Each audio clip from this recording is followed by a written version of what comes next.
Assalamualaikum warahmatullahi wabarakatuh. Nama saya Rifi Anita As-Sahiha, nomor induk mahasiswa 877764354, berasal dari Pokja Palembang. Tugas praktikum IPA di SD, ciri-ciri makhluk hidup, dengan dosen pengampu Dr. Yulia Ekayanti, MPD.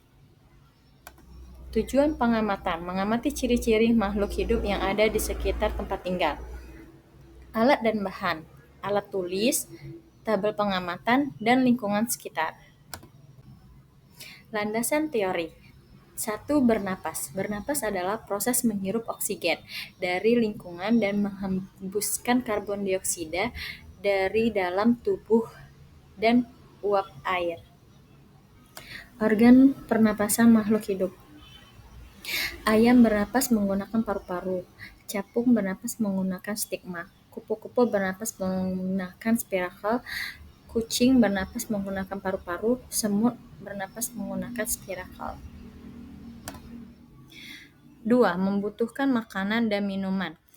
Zat makanan dan minuman dalam tubuh makhluk hidup digunakan untuk kegiatan hidupnya, membangun sel-sel dan menggantikan sel-sel yang rusak. 3. Bergerak pada hewan dapat berupa gerak berpindah tempat, sedangkan gerak pada tumbuhan hanya berupa gerak. 4. Tumbuh dan berkembang. Setiap makhluk hidup mengalami pertumbuhan dan perkembangan, dan keduanya saling berhubungan satu sama lain. Tumbuh adalah pertambahan jumlah dan ukuran sel yang tidak akan kembali lagi ke bentuk semula. 5. Berkembang biak. Setiap makhluk hidup memiliki kemampuan yang berkembang biak untuk melestarikan spesiesnya dan mencegahnya dari kepunahan. Tumbuhan berkembang biak. Adapun tumbuhan yang berkembang biak dengan generatif, mangga, pisang berkembang biak dengan tunas adventif, ceri berkembang biak dengan generatif, jeruk berkembang biak dengan generatif, nanas berkembang biak dengan vegetatif. 6. Peka terhadap rangsangan. Semua makhluk hidup dapat beraksi terhadap perubahan yang terjadi di sekitarnya. Macam-macam rangsangan. Rangsangan cahaya, rangsangan panas, rangsangan dingin, rangsangan bau, rangsangan sentuhan, rangsangan gravitasi, dan rasa. 7. Mengeluarkan zat sisa metabolisme. Proses pengeluaran zat sisa metabolisme yang bersifat racun dari dalam tubuh disebut sebagai ekskresi.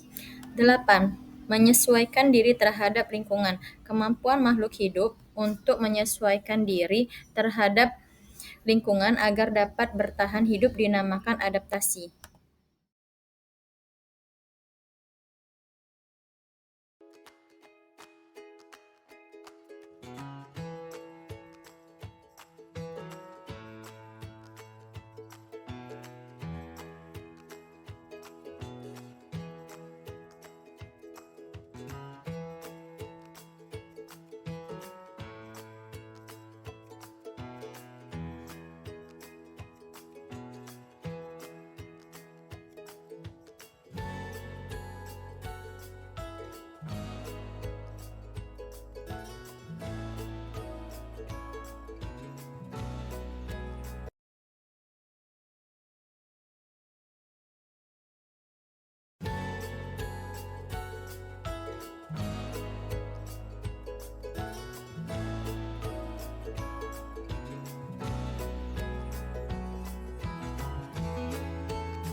Kesimpulan, makhluk hidup memiliki ciri-ciri yang sama, yaitu bergerak dan berinteraksi terhadap rangsang, bernafas, memerlukan makanan, serta dapat tumbuh dan berkembang. Kelima ciri ini pasti melekat pada makhluk hidup, baik tumbuhan maupun hewan, meskipun ada sedikit perbedaan, misalnya proses bergerak dan bernafas.